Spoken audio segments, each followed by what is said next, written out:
অনেক দিন লেখা হয় না, বসা হয় না প্রিয় ডায়েরিটা নিয়ে মনের কথাগুলোকে কবিতা রূপে, আর নিজের সাথে ঘটে যাওয়া স্মরণীয় ঘটনাগুলো লেখা হয় না বহু দিন হলো।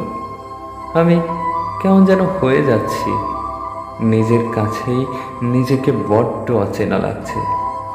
মনের ঘরে আঁকা রঙিন স্বপ্ন আর বাস্তবতার মাঝে যোজন যোজন মাইলের দূরত্ব দেখে আমি কেমন যেন হারিয়ে ফেলি নিজেকে।